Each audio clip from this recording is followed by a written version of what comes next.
Então, o tema que eu vou falar é Redimindo o Seu Tempo. Ele é baseado nesse livro do Jordan Raynor.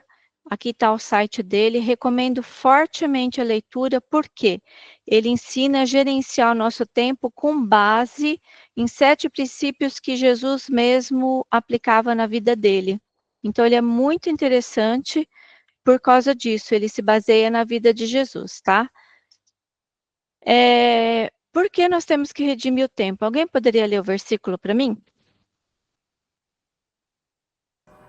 Portanto, vede prudentemente como andais, não como necios, mas como sábios, remindo o tempo, porquanto os dias são maus. Por isso, não sejais insensatos, mas entendei qual seja a vontade do Senhor. Efésios 5, 16, 17. Então, para mim, assim, quando eu ouvi esse tema, Deus e o reino para mim o reino está onde a vontade de Deus é feita. Ou seja, viver no reino, basicamente, é viver de acordo com a vontade do Senhor. E apesar da tecnologia, do IA, das facilidades, da automação de muitas coisas, parece que hoje em dia a gente está ficando sem tempo para realizar a obra de Deus. Eu já ouvi isso, né? Mas isso não é totalmente verdade, porque a gente vai descobrir juntos. Remir o tempo vem do latim redimo, resgatar. Significa conseguir, resgatar, libertar, salvar, expiar, compensar ou ressarcir o tempo, tá? Então, significa assim, eu pegar o meu tempo, fazer um bom uso dele, para eu fazer algo produtivo. E por quê? Porque, né, somos feitura de Deus, criados em Cristo Jesus para as boas obras, as quais Deus preparou para que andássemos nela. Na verdade, gente, Deus tem um propósito para cada um de nós. Ele já nos fez com um propósito, com um objetivo. O que nós temos que fazer? Descobrir esse propósito através de um relacionamento íntimo e sincero com Ele, através da oração, onde Deus nos conhece e nos ouve, e através da leitura bíblica contínua, regular, ou seja, tendo a qualidade de tempo. Dessa forma, Deus vai nos inspirar no que fazer, no que não fazer, e vai nos capacitar no realizar. E qual é a boa notícia? A gente está falando só das coisas litúrgicas, né? Como a Lucila bem pontuou no horário das 18 horas de hoje, né? Não, em qualquer coisa que a gente faça, nós precisamos fazer para a glória de Deus, né? Outra pessoa poderia ler esse versículo? Assim, resplandeça a vossa luz diante dos homens, para que vejam as vossas boas obras e glorifiquem o vosso Pai que está nos céus. A maneira que a gente faz qualquer coisa e como a gente faz, glorifica a Deus ou não, né? Tem aquele versículo, 1 Coríntios 10, 31, né? Portanto, quer comais, quer bebais, ou façais qualquer outra coisa, façais para a glória de Deus, né? Por exemplo, vou dar um exemplo pessoal. Não sou fã de academia, mas eu faço academia. Por quê? Por causa dos benefícios. Mas eu não gosto de academia. Então, quando eu estou lá sofrendo, fazendo a série e tudo mais, eu falo assim, por ti, Senhor, por ti. Estou cuidando do templo do Espírito Santo de Deus para que eu possa te servir mais e melhor por ti. E vou lá, fazendo a série. Então, nós precisamos entender que a gente vive para a glória de Deus. Isso nos motiva, nos impulsiona a seguir adiante, não importa o que a gente esteja fazendo. Está dentro da vontade de Deus? Vale a pena, vamos colher benefícios, né? E reforçando, isso aqui é uma ênfase que eu queria trazer em cima do que a Lucila falou no videozinho anterior, né? Os anônimos que fazem coisas que parecem não ter importância diante dos homens, mas tem uma relevância, né? Os anônimos da Bíblia, a pessoa que cuidou do burrinho, o servo que serviu Abraão, e por aí. Nós nem sequer sabemos o nome deles, mas eles deram ali a sua contribuição. Então, obras, fui buscar lá na raiz, essas obras que a Bíblia está se referindo é isso daqui, ó. A raiz da palavra em grego é ergon, que quer dizer trabalho. O seu emprego também é uma forma de glorificar a Deus, a maneira que você trabalha, claro, qualquer tarefa, emprego ou projetos. Então, o que nós fazemos com as nossas mãos precisa ser de uma forma em que Deus esteja nisso, né? Faz toda a diferença. Então, basicamente é isso que eu queria trazer. Ou seja, tudo que a gente faz é para a glória de Deus.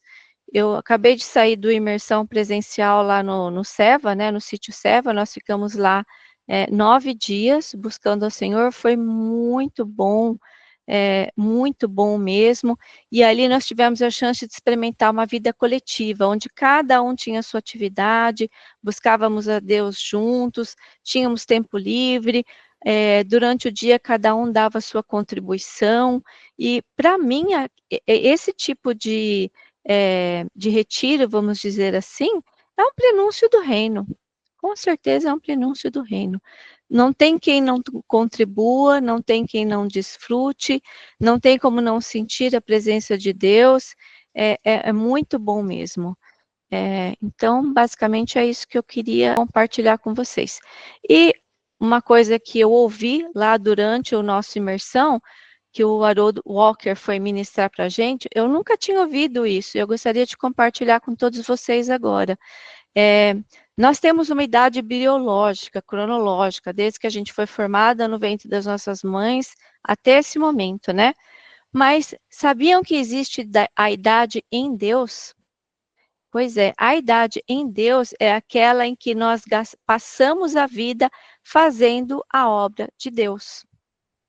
Essa é a nossa idade em Deus. A gente começa a entender um pouco aquelas passagens, quando Jesus mesmo falava, olha, tenho muito para falar com vocês, mas vocês não podem suportar. Ou quando Paulo se referia aos coríntios, ou a alguma igreja dizendo, vocês ainda bebem leite espiritual, porque à medida que a gente caminha com Deus e o serve na obra, a gente vai amadurecendo, né? E essa é a nossa idade, vamos dizer assim, não biológica, mas essa é a nossa idade em Deus. O tempo nessa vida que nós gastamos realizando a obra que Ele preparou para que nós andássemos nela. Amém? Contigo, Carlos. Amém. Louvado seja Deus, né? Aberto para algum comentário. Alguém quiser fazer algum comentário, fique à vontade. Uma coisa... Carlos, só lembrando que o Carlos Barbosa lembrou lá que o servo de Abraão, ele tinha um nome, mas naquele momento o nome dele não foi citado na passagem que eu falei, tá? Daí quando eu coloquei anônimos, é que naquele momento o nome dele não foi citado, só para corrigir isso. Ok.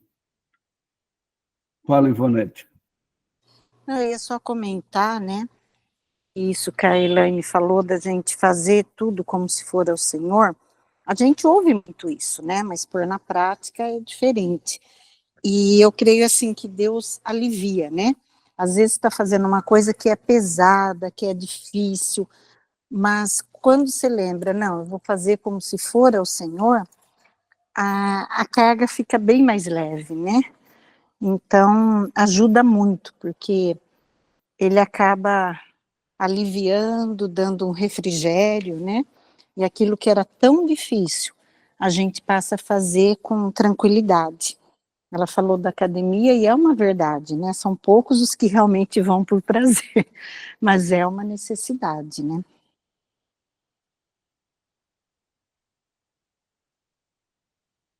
O Carlos, dá tempo de eu só dar um testemunho? Sim, claro. Na verdade, não é um testemunho meu, mas é que eu, assim, participei de alguma forma. Às vezes a gente pensa que não tem, a gente não tem que orar por coisas muito simples, ou coisas que às vezes a gente acha ou simples demais ou impossível demais.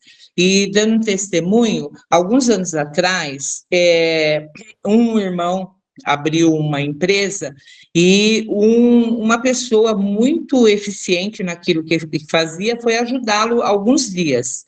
Daí, em uma das reuniões, outro irmão orou para que ele pudesse ter aquele moço na empresa dele ajudando ele. Passaram-se alguns anos e, de repente, a gente viu, né, o moço trabalhando lá, mas eu nem sabia dessa oração. E daí eu falei assim, nossa, que legal, né? Ele veio trabalhar com você. Daí ele falou assim, porque um irmão orou nesse sentido.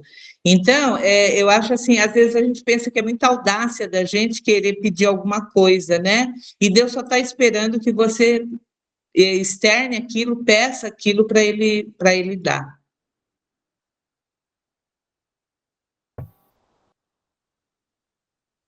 Amém. Louvado seja Deus, né? Você pode orar agradecendo por esse dia e agradecendo pela partilha e por todos nós? Agradecemos a Deus por esse dia, por tudo, Senhor, que Tu falaste conosco, Senhor, seja em ministrações, seja em acontecimentos. Certamente Teu Espírito esteve tentando, Senhor, falar conosco. E nós somos gratos a Ti, porque Tu tens cuidado de nós, Senhor, ainda que por muitas vezes não percebamos e não sentimos, mas nós temos essa convicção, Senhor, desse Teu cuidado. Agradecemos pelos irmãos, Senhor, que se dispuseram nesse dia a estarem aqui compartilhando conosco a Tua palavra, trazendo a nós, Senhor, ensinamento, e que no dia de amanhã, Senhor, se for da Tua vontade, que nós possamos novamente estarmos reunidos aqui, Senhor, ouvindo, Senhor, novamente, Senhor, a Tua palavra.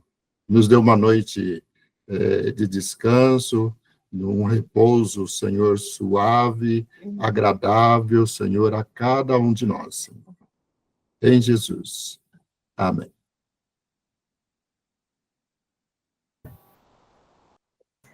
É isso aí. Boa noite, gente.